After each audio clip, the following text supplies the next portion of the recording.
I am here as ever with my dear friend, Dr. Richard Scott, GP. Hello, Richard.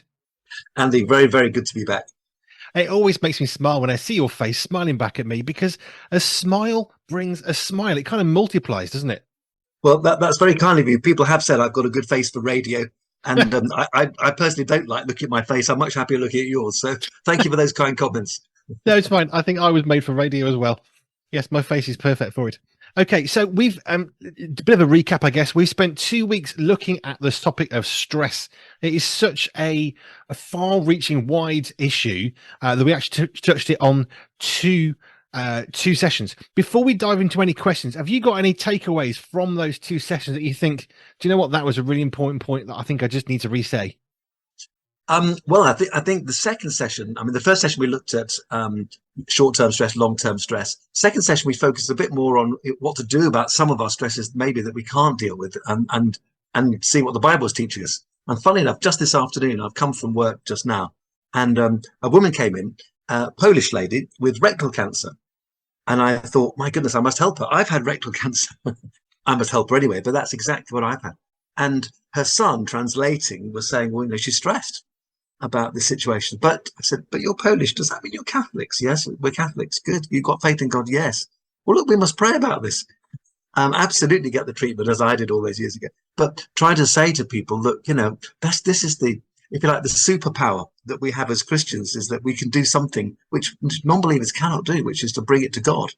Of course, there's things we can do ourselves about managing stress, which we've looked at the last couple of weeks, but bring stuff to God. Don't be slow. Go first. Go there first. And she was really happy. We prayed in a circle. It's the best part of my day. We all held hands, prayed. Lord, we want this woman to do well. But quite simply, we're asking for cure. Be with the scans, be with the surgeon, be with all the treatment. And she went out, I believe, less stressed than she came in, which is a result. It's funny, isn't it? I think sometimes we see prayer as, when I pray, God's going to fix it so I feel better. But actually, yes, that may be the case, may not be the case. But I think for me personally, a big part of praying isn't so much God fixing it, but me changing my heart and giving something to God that I can't cope with myself. Isn't that right? And it changes our attitude. And I think the longer we do this Christianity business, we learn more and more that actually it's not as simple as we thought. Your prayer isn't, okay, God, here's a problem, solve it, which he sometimes does, but it's often about getting our hearts right and dependency on God and realizing that we can't solve it ourselves and all the changes. And also, it's very relaxing, unstressful to say, actually, we're not in this alone. Thank goodness. We've got Christian brothers and friends, but even better, we've got God. Fantastic. I remember a song in the 80s, and one of the lines in the song, one of our worship leaders got very, very upset about, because the original line was, in his presence, our problems disappear. And he said, no, that can't be right. They take their place. And to this day, I still think, well, no, actually, they can disappear. In God's presence, they are no longer relevant to us, because now our focus isn't on the problem. It's on him. Theologically, we could debate, is it taking their place or disappear? But for me, when you're in God's presence, yeah, they disappear. Yeah. It's yeah. And the Bible says, doesn't it? Fix your eyes on Jesus. And because if we don't, guess what? We fix our eyes on ourselves and our problems. And it's not to say we can totally ignore them. Obviously, we can't. There's things we must do, but it's about the right perspective. And I speak to myself about this. And I was getting very stressed last week and actually a bit yesterday. And what gets me is technical issues. Computer's not working. Suddenly they throw in an extra password that you haven't got. Even if you have got it, they don't accept it. All this sort of computer stuff. And sometimes I have to say to God afterwards, I'm so sorry. Look, I'm getting hot and bothered about what? Technical issues that quite honestly are going to get solved because I get my mate Jamie in to solve them. Forgive me for being stressed. And I should have just prayed to him in the first place and got Jamie involved. There's two things there, though, isn't it? Because stress, the thing is, if you're not aware that stress is going on, you can suddenly find yourself sort of tripping over thinking, I thought I was doing okay. All of a sudden, your weak spot, your Achilles heel, perhaps, that triggers it. And then you're falling on your face thinking, I'm now in a bad place. I thought I was okay. And just come back on the whole topic of stress. How is it that sometimes we're sort of almost completely unaware of the fact we're stressed until that one more straw on the camel's back, which breaks us? Yeah. Well, we have an enemy who is delighted when we're stressed. Stress and busyness, which of course is linked to stress and causes stress, is part of his one of his great tactics, especially in the West, for diverting us away from God. So we have an enemy who specialises, I think, in encouraging us to get stressed. And equally, God says, cast your burdens on me, the antidote to stress. So I think, and the thing about the enemy is not only a lie, he's cunning. So it's hidden from us until suddenly it barred or obvious and slaps you in the face. If we're more alert to the Holy Spirit, again, speaking to myself here, just be more alert, more sensitive to what the Holy Spirit is saying, we'd suddenly think, goodness, I'm stressed. I need to give this to God now. Don't just wait till it gets worse. Do it now. Cool. Right. Are you ready for a few questions randomly thrown at you? Rit. Right. Okay. First one. Okay. I am curious to hear Dr. Richard Scott's thoughts about not eating meat. About not eating meat? Well, I'm a meat eater, and I fully understand those that don't. My wife's probably best friend at the moment is not a meat eater, so they had a holiday together, no meat. So my first job when she came home was to make her a proper roast. But actually, the Bible gives us teaching on that, and it says, if there are for people who don't want to eat meat, that's absolutely fine, and those of you who want to eat meat, that's also fine. Paul gives us permission to be in both camps. So I think that's absolutely fine. Just make sure you have a good vegetarian diet. Fine. I have a bit more trouble with veganism. I don't actually think that's quite so good for us. And that's why people often have to take supplements and can run into trouble if they're not careful. But proper vegetarianism, absolutely fine. And it's biblical. What would be the difference then between veganism and vegetarianism? Because my understanding is probably not very good. Well, vegans won't have any dairy products, anything related to an animal at all. So even they would have trouble with jellies, anything with gelatin in, which comes from often the pork loin fat, for example. No dairy products, no milk, no butter, no cheese. That's quite restrictive. And I get it because there's a lot of people around doing it, but I'm not sure that's such a great idea. I actually don't think that's how we were designed. Whereas vegetarianism was probably the original design before the fall of man. And my question to your listeners, and even you, Andy, is: do you think we'll be eating meat in heaven? Because I can't see how we could do that if the lion's lying down with the lamb and we're all getting on with each other. So I rather suspect heaven may be vegetarian, even if Earth isn't. But don't quote me on that. No, perhaps we could have some steak flavored apples or something. Indeed. Which does reveal my thoughts on whether I eat meat or not. Indeed. Okay, another one. This, I think, was when we were doing the one on singing. I was listening on my way home. I'm often humming along to songs, but will make a concerted effort to sing now. However, do you think that you have to sing in tune? Oh, no. And some of us are blessed in that department, and some aren't. One of my daughters is married to a man who is a self-confessed tuneless wonder. And when I stand next to him in church, oh, Nick, just tone that down slightly.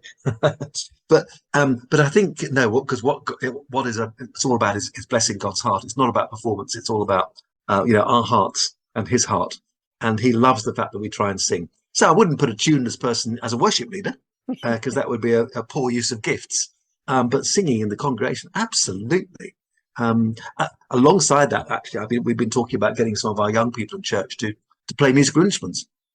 It won't be quite as good to start with, but boy, I'm sure will God be delighted and the angels will be cheering them on. It's not about a perfect performance, and the same applies to singing. Which is one of the bits I love about how God views us and how we interact with Him, because He's not after the 10 out of 10 grade 8 pianist. He's after someone with a heart. Yeah. Thank goodness. Or the 10 out of 10 speaker, the 10 out of 10 prayer. Most of us aren't. We aren't 10 out of 10. And that's not important. What matters though is getting stuck in. And actually, this is where perfectionists sometimes can run into trouble as Christians, because they think, well, unless I can do something perfectly, I won't do it. I don't think it says that in the Bible. And actually, you just end up stressed if you're not careful about things. And have it a go. Do your best. I think that is important. Do your best. A question, pretty much what I've already asked you: is it possible to be stressed without knowing that you're stressed? Well, I think so, because we have an enemy who hides things from us. So I think that's possible. There'll come a point there when it'll be bound or obvious, even to us. By the way, if you're not sure, ask your friend, ask your wife, ask your husband, ask your children. they'll say, "Yeah, I've looked at something, Dad. You do seem to be a bit short. You're a bit on a bit of a short fuse." Often other people can notice it first. And I actually asked something to Heather yesterday, and she refused to answer. She said, "I'm not answering that to be less stressed." Oh. Ah, yes, good point. Okay, sorry, I've come in with a foul temper after the computer issues. And then this morning she said, "You didn't even realise that she'd had a tough day yesterday." Now I'm sorry, I was a bit wrapped up in myself. And I think that's another sign of stress is that you get self orientated and wrapped up in your own problems, and you're not even open to what's going on around us. So yeah, but I think if you're not sure, ask someone. They'll probably tell you. I suppose you've got the stereotype. You've got the angry man who is stressed. He's got a red face. He's sweating, and there are some physical symptoms, signs of stress, but it's not necessarily always going to be quite so obvious. Like you say, ask someone. Well, this is very important actually, and that's a whole thing on personality that maybe we could look into one day. But extroverts, yes, it'll all be out there. You've had a bad day, fumes, steam coming from the nostrils. Introverts store things up and then will blow volcanically at some stage. And I think that's very bad for them and often very bad for everybody else. And I think that introverts, you might not know they're stressed, and maybe they do, but they're holding it back. That's something that is probably worth talking about one day, because it's a danger to everybody. Yeah, I'm very much heart on the sleeve. This is how I feel. This is what where I'm at. Joe and Stephen, my oldest son, very much introverted in that sense. You wouldn't know that Stephen was upset, in severe pain. He just gets on his day. There's no real obvious symptom on his face. Well, and if it's working, that's fine. But I would just say encourage them. Look, if something really is building up, please tell us, because otherwise it'll just explode at some stage. It's the frog in the hot water thing, isn't it? If you jump into boiling water, if you stick it in tepid water and gradually heat it up, eventually that frog won't know, and it's going to, die. Yeah, exactly. Right, another question. I use earphones regularly. Should I be worried about the effects on my hearing? Some devices warn you about loudness, but is this guided by medical research? Well, I mean, we know that leaving aside earphones, that excessively loud music, as we all used to be exposed to, people of my age, and they used to go to concerts, and of course, band members, musicians do suffer from high tone deafness, which is a result of damage from excessive noise. So these days, people are using earphones more and more. Yes, you need to know, I think, especially if you're playing it loud, what sort of decibel range there is, and you certainly don't want to go above 70, because that is bad for your hearing. And the problem with hearing is a bit like, you're going back to your analogy of the frog in the hot water, is it's a slow onset thing. And you only discover down the line that you've been pummeling your ears for 10 years, by which time you can't get it back. So I think, yes, be careful with the earphones. And if you're in any doubt, ask the manufacturers, how do I know what's a safe setting? Certainly below 70, preferably below 60, and particularly if you're going to do it for any lengthy period of time. Phil Collins, of course, very famously lost his hearing from drumming as Genesis, and eventually lost his hearing. Yeah. I mean, it's, our ears are sensitive. If you shine too bright lights in your eyes all the time, you'll damage your eyes. I mean, we're sensitive beings. God's created us, but we're not indestructible. On hearing, if you have damaged hearing, is there anything of that can actually be repaired by a doctor? Or is it once you've lost your hearing, that's it, you've lost your hearing? All sorts of things, from hearing aids to cochlear implants in the inner ear, brain stimulation. There's many things. The hearing industry is huge these days, and the great majority of people can be helped. So please don't suffer in silence. And if one set of hearing aids don't suit you, go elsewhere. But certainly, first thing is talk to your doctor. You'll get sent to an audiologist who will do some accurate testing, and then you'll know where you are. A bit like, we seem to be much more keen on, okay, I'll go to an optician to check my eyes out, like you are, Andy, wear glasses, and I wear them for long distance, but maybe less keen to check out our hearing. And but if there's any doubt, go and check them out. See, I wouldn't have thought about going to someone to sort my ears out. I would obviously think about optician for my glasses, but until you said that, I would not have thought that. Okay, I know the kind of is, but I wouldn't have thought, can I go to GP and they can refer me on to an audiologist? Exactly how it works. I remember, because not only have we got a local good audiologist, but I took my mum there when she was alive, because her hearing was bad, and sadly she never wore the hearing aids that she was prescribed. That's another issue. But I think it's important, and other people often notice it. So in our eldership group at church, there's one guy who's really quite deaf, and I've been nagging him, come on, putting my medical hat on. This is a bit of a pain at meetings, because you're saying pardon, not quite getting it. No, you'll suddenly come out with something inappropriate, answering another question because you haven't heard it. Get your ears checked. Don't have to be Einstein to know that sense. Again, ask a friend. It's that same thing with the stress. Talk to someone. Yeah. Okay, one more question. Question for Dr. Richard Scott. Why is it different people's why do different people's bodies respond to stress differently? For instance, if I'm particularly stressed, my stomach gets funny, and I guess other people, it may not be their stomach, it might be something else. Yes, yes. Well, we're all different, and yeah, some of us will have if you like, a stomach sensitive distress, and then you get sort of indigestion-like symptoms. Other people, classically, palpitations or a tension. Young people get tense chest pain, which can be quite severe, but it's a tension chest pain rather than a cardiac pain. Yeah, other people will notice that they overbreathe, get tingly fingers. Yeah, we respond differently. We're just simply not all the same. Also, some stresses in the same person may not necessarily always elicit the same response. If they're shorter term stress, you might get a different one from a longer term stress. Longer term might well just overwhelm you and give people depression, rather than an anger, even rather than the short term, which just might make you, literally palpitations and sweaty. So yeah, I think it depends on the stress. It depends on the length of time it goes on for. I do remember when I was at school, so this is around 16 to 18 years old, there was it's actually a girls' school, which is not necessarily relevant next door, but a lot of the girls is like, oh, we're going to become vegetarians. And then all of a sudden, quite a number of them were struggling with anemia. And I just remembered this as you were talking earlier, because obviously they're just cutting out meat, but you can't just stop something because there's good in meat that you need. The great thing there, if you're going to do that, is green veg.